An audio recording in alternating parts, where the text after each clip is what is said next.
How on earth did you manage to do it? It's the worst. It's easily the worst part of my life. You know, for a kid to not get a chance to live, especially when like her mom was trying to do what she thought was best for her. It really does bother me every day. Like, I don't think it's ever gonna not bother me. My daughter was only 3.5 months old, and she got the car she was driving and got hit rear-ended by an 18-wheeler, and she was like the only person that died. So, you know, I told you earlier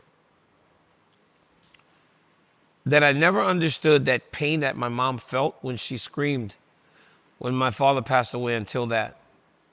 Because we shouldn't have to bury our children, especially when you're that, like, as young as I was. I was 23 years old, and there was just so much life for her to live, and it just really, like, when I think about, like, the life I would have gave her was, yeah. Do you ever find yourself thinking about it? Every day. And I see her every day because I have her pictures in my house. And I love my kids so much that I could never imagine, like, life without them. And I just, like, always think about, like, how good her life would have been. Because my daughter would have seen me through the Olympics all the way to fighting and all these things, you know? So it's just like there was such a big life for her to live, and she didn't really get to live it. She would be 23 years old now, almost. 22, turning 23. We have this saying, time heals.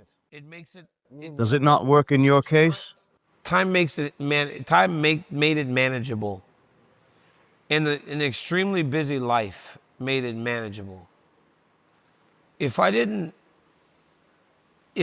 have the Olympic chase and the World Championship chase, and my life has never stopped. Because I know, like, how my life is, where I had that to chase my whole life. And then her mom, who didn't have, our lives are so different. Her mom was at Oklahoma State with me. And when we lost our daughter, she just went back home to the town that she grew up in. And now I'm not saying that her life isn't great. I don't know that. But because I was so busy, I was able to, like, occupy my mind. And I had, you know, sports psychologists, therapy, psychologists, like, so many people to try to help me deal with it. And she didn't really have that.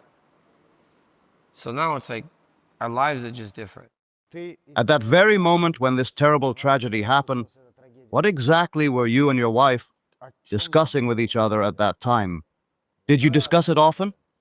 So this was the girl that I was dating in college. We weren't married when we had the baby.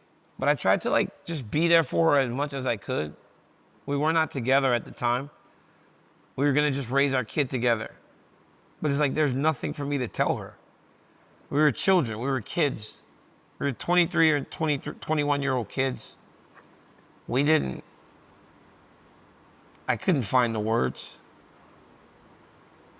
I can't handle death now. Like, my mom passed a few years ago, and 2 years ago, and it still fucks me up. My dad passed after I lost to Stipe 1 week. Still fucks me up. Shit don't get better, you know, like, not when it matters that much. You just learn how to deal with it.